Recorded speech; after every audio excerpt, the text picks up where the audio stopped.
This is Reverend Don Lewis, and I'm here with Karen Doerhoff. Hello. Hi, how are you, Reverend Don? I'm very good. And you're here at the St. Louis Pagan Picnic. I am. And are you having a good time? I'm having a wonderful time. And for many years, you were part of the staff here at the picnic. I was. I ran the raffle booth for many years. And now you're an attendee. Yes. And how is this a different experience? Very relaxing. Less work, of course, and I'm enjoying being able to cruise the vendor booths and listen to the music. No, not really. The staff really works hard to put this all on for us. But you worked hard at it for many, many years. Thank you. It was fun. We interviewed you several times during those years. You did.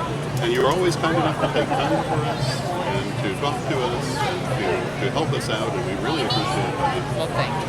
And, it was my pleasure.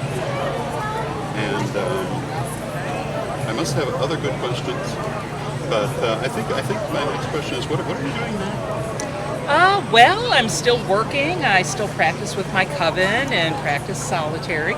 Taking my first trip across the pond to England and Scotland. Congratulations. Thank you. That's in September, where I'll finally be able to meet in person some online pagan friends of mine. Excellent. Yeah, so I'm very much looking forward to that.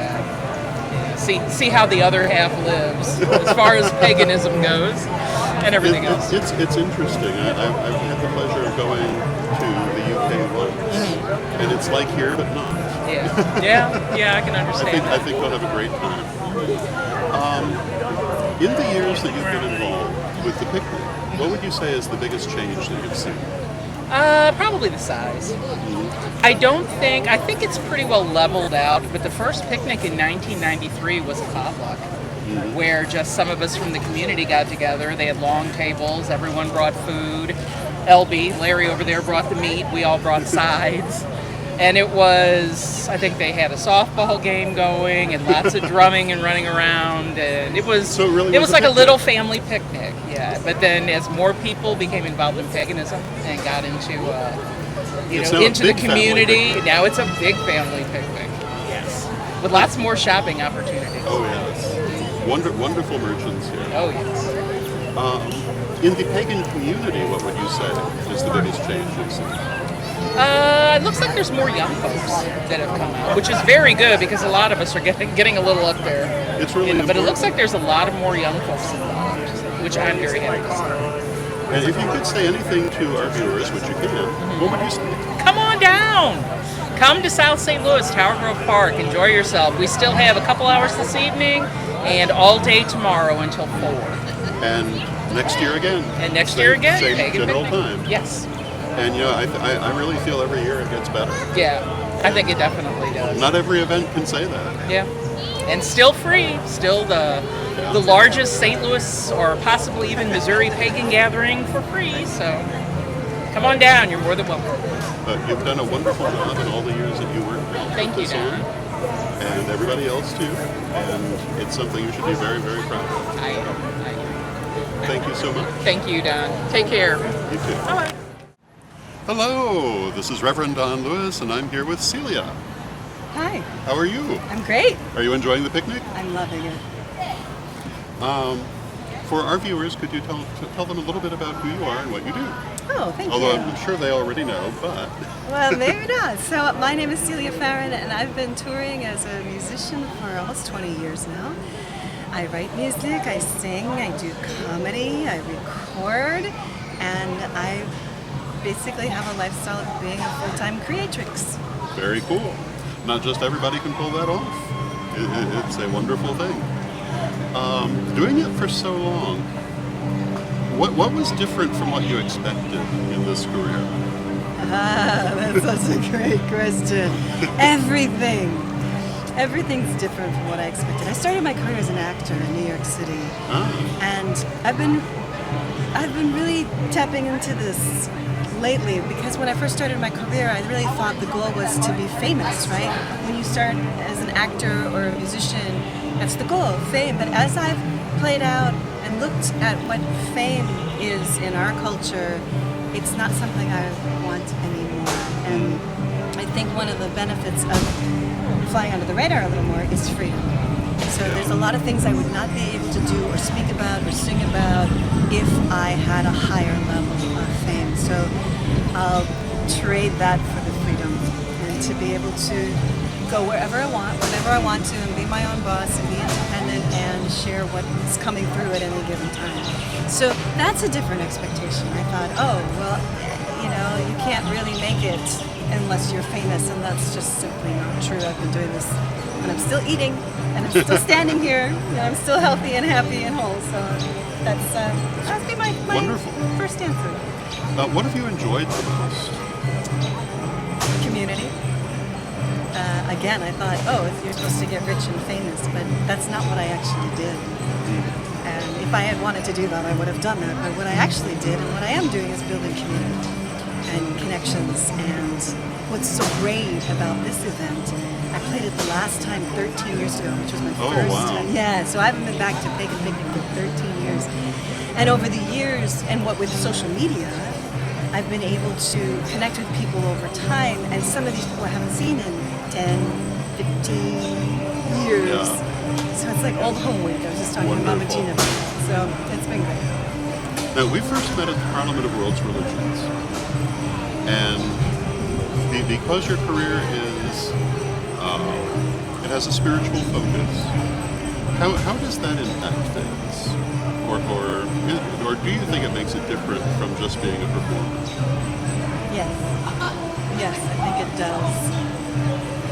I do a lot of different spiritual things as well as Celtic. I do comedy, I do singer-songwriter stuff and socially conscious things. But I also sing at Centers for Spiritual Living. I'll be at the Center for Spiritual Living here in St. Louis tomorrow. So that has informed my music a lot, because when I first started my career, I was doing more folk, more Celtic. And then started, because a fan said, you should come to my center, started doing that. So that has informed my writing a lot. I write a lot more positive music, spiritual music, music that is more goddess-based, music that is more earth-based. And had I gone a different route, I don't think I would have done that quite the same way. What is next on your list? So many things. So I just released an album called Karma, which took 7 years to make. Wow. I'm calling it my redheaded Capricorn, everyday goddess, badass, bardess, high priestess of herself, ain't taking nothing less than to be cherished, honored, and adored breakup album. Very good. It's a little edgier than some of my other stuff. And my next album that I'm planning to do, I'm calling it Play, because I think Karma needs a chaser. so I do a lot of intense I have to stuff. remember that line. So the next album will be called Play, and songs like We Need More Men in Kilts will be on there. I've got a coffee song that's going to be on there. So my more playful, like ukulele songs that I write, and just get it a little lighter. And I have a feeling I have so many songs that I write like that there might be Play 1, there might be Play 2, there might be Play 3. Very cool. So that's my next project, and I have some super secret, I'm not ready to share with the universe at large yet. I'll tell you later. But I've got... It's good to be the interviewer.